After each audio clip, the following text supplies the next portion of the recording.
Glória a Deus, que bom que você está aí para podermos compartilhar a mensagem de Cristo, uma palavra poderosa e sabendo que o nosso Pai é maravilhoso, o nosso Pai é tremendo, e não há outro como Ele, né? Então esse dia lindo, maravilhoso, é o dia que o Senhor fez, né? Independente do seu pensamento, mas tudo que Deus faz é bom, tudo que Deus faz é maravilhoso, e o que Ele fez nesse dia, o que Ele está fazendo é algo poderoso. Eu quero compartilhar com você uma mensagem que tem como o título Conectado à Graça de Deus. Eu quero ler Romanos, capítulo de número 6, versículo 10 e o versículo de número 11. Se você quiser acompanhar a leitura. Porque morrendo, ele morreu para o pecado uma vez por todas, mas vivendo, vive para Deus. Da mesma forma, considerem-se mortos para o pecado, mas vivos para Deus em Cristo Jesus. Um texto que o apóstolo Paulo, ele procura trabalhar para a minha vida, para a sua vida, e ele quer mostrar que muitas pessoas, né, nesse tempo, não só nesse tempo, no século XXI, mas isso são décadas, já são em outros séculos também, eles se apegam muito ao legalismo.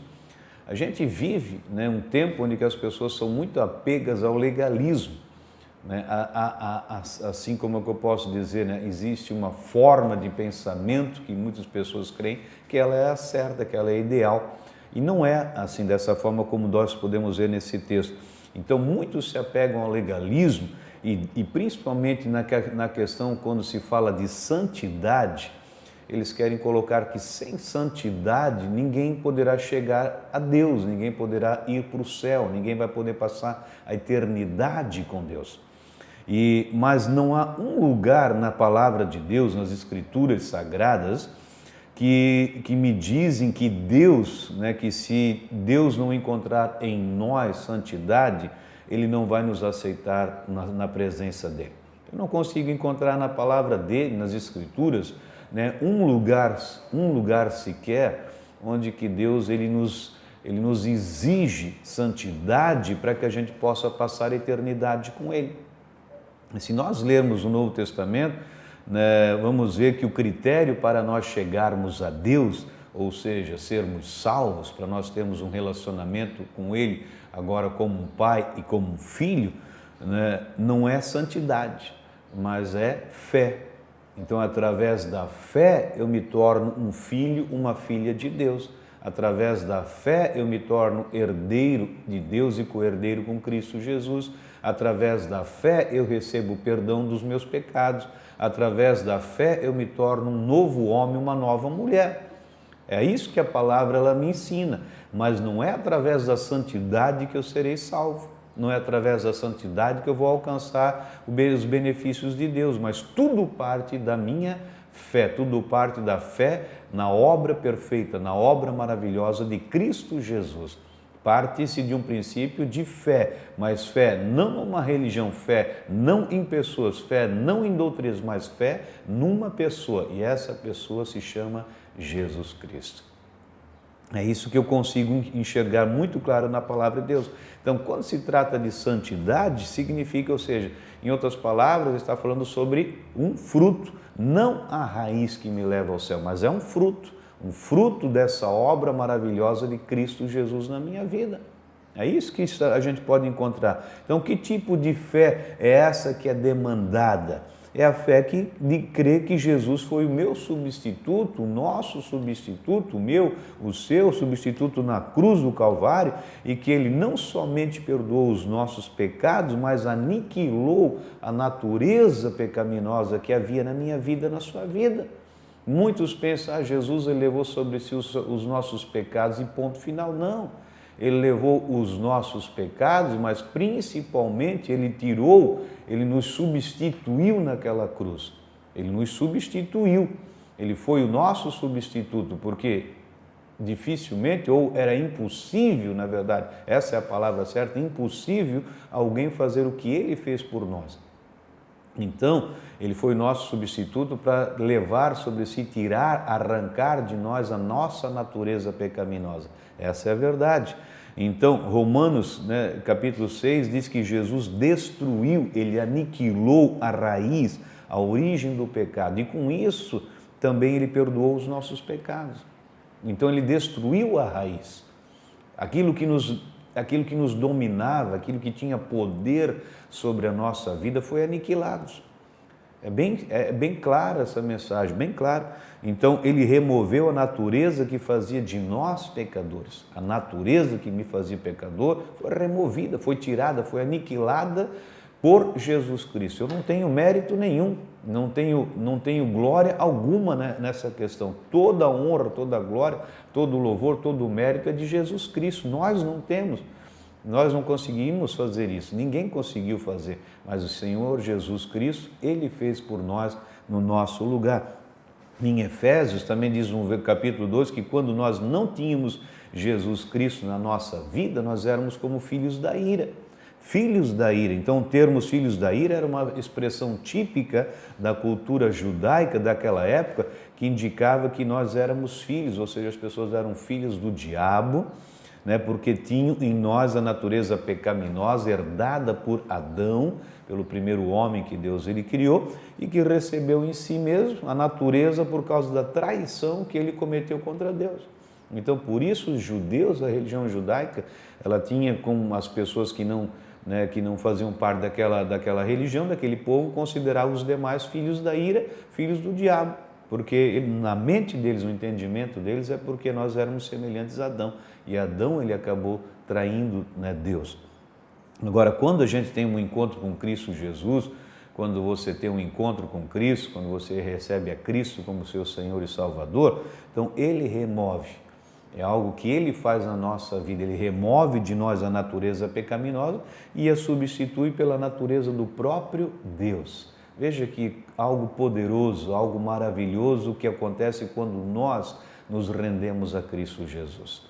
Remove-se a natureza pecaminosa e ela é substituída pela natureza do próprio Deus, do próprio Criador de todas as coisas, do próprio Criador do universo, dos céus, da terra, do mar, aquele que é soberano sobre tudo e sobre todos. Essa é a natureza que nós recebemos quando Cristo começa a fazer parte da nossa vida.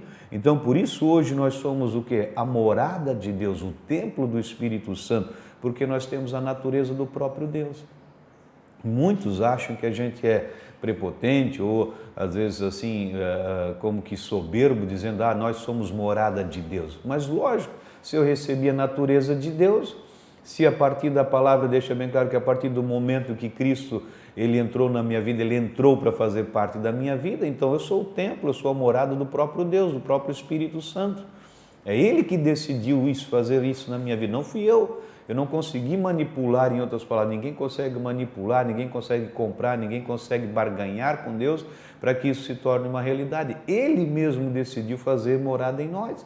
Então, o que eu preciso fazer? Crer que Ele está comigo, crer que Ele é comigo, crer que onde eu estou, Ele está junto comigo, por causa da natureza dEle, e isso só foi possível porque a velha natureza, a natureza pecaminosa, ela foi arrancada, porque Deus ele não pode estar compartilhando trevas e luz ao mesmo ambiente, ou tem trevas ou tem luz. Então, antes de Cristo eu era trevas, agora com Cristo eu sou luz. Então, por causa desse ambiente, desse novo cenário, que agora é um cenário de luz, de vida, então o próprio Deus ele habita em mim. Ele pode habitar em você. Eu creio que Ele já está habitando em você se você já convidou Cristo a fazer parte da sua vida. Então, por essa questão, nós podemos declarar, encher os nossos pulmões e nos alegrar todos os dias que nós somos a morada de Deus. Nós somos o templo do Espírito Santo. Nós não seremos, nós já somos. E Ele decidiu morar. Foi Ele que decidiu. Não fui eu, mas Ele decidiu morar em mim, Ele decidiu fazer parte da minha vida. Então, o que eu preciso crer, né, e preciso crer é me manter ligado a Cristo e Cristo em mim. É isso que eu preciso fazer. Então, isso acontece quando nós não permitimos, né, viver fora desse princípio aqui. Então, nós precisamos cada dia mais estar focado no quê? Ele fez a obra. Ele decidiu por mim.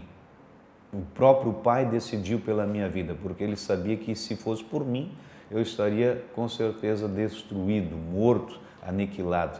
mas Ele decidiu por mim, Ele decidiu por você, Ele decidiu por nós, para que nós possamos viver a vida que Ele conquistou na cruz do Calvário, a vida que Ele planejou para nós antes da criação do mundo, antes da criação de todas as coisas.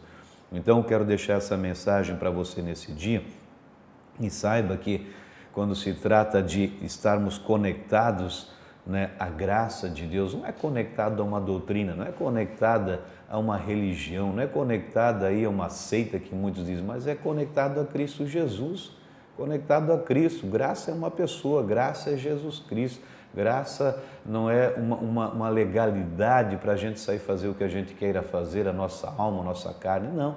Pelo contrário, quando eu entendo o que Cristo fez por mim, eu quero cada vez mais viver essa vida abundante, uma vida de paz, de alegria, uma vida de satisfação, uma vida plena, uma vida de certeza, uma vida que eu sei que quem está comigo, quem conduz a minha vida, quem me ama, quem me guarda, quem me sustenta, quem protege, quem faz tudo em prol de mim, é o próprio Pai, é o próprio Deus. Então, por isso eu vou viver cada dia mais conectado, ligado a Cristo Jesus, independente das tempestades, independente dos ventos, independente das vozes desse mundo, eu vou me manter conectado. Eu decido estar conectado com Cristo, eu decidi estar conectado com aquele que deu a vida por mim. E eu quero desafiar você também que tem essa oportunidade de me ouvir, a se conectar. Se você ainda não é conectado a Cristo, se conecte a Ele. Se você já está, não permita que nada venha querer te desconectar num sentido de você prestar atenção nas vozes desse mundo e deixar de viver aquilo que Cristo já conquistou por você na cruz. Amém? Quero orar por você nesse momento, se você assim permitir e desejar. O desejo do meu coração é que você possa experimentar mais de Deus. Pai, quero te dar graças pela vida desse que me ouve, dessa que me ouve, te louvar pela vida dele, Pai, dela, Pai, te dar graças porque o Senhor morreu naquela cruz, através de Jesus Cristo, Ele morreu naquela cruz para cada um de nós podermos ser salvos, sermos transformados, experimentarmos a vida verdadeira, uma vida de vitória, uma vida de alegria, uma vida de paz, uma vida de saúde, ó Pai, desejo do meu coração e a vontade do Senhor que, Pai, nós sejamos surpreendidos a cada nova manhã, a cada novo dia, por mais e mais dessa obra perfeita, dessa obra maravilhosa, dessa obra única que o Senhor recebeu para todo o sempre.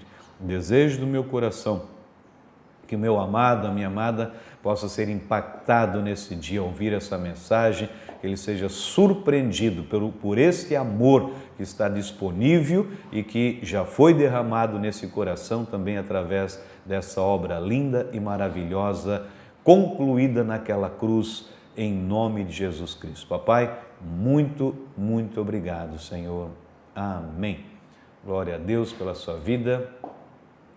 Permaneça abençoado. Se você gostou da mensagem, compartilhe ela com quantas pessoas você puder. A gente sabe dessa bênção que é a internet, ela pode chegar em vários países, vários estados, cidades, enfim. Você pode ser uma ferramenta de salvação para muitas pessoas. Então compartilhe, deixe o seu like e até uma próxima oportunidade, se Deus nos permitir.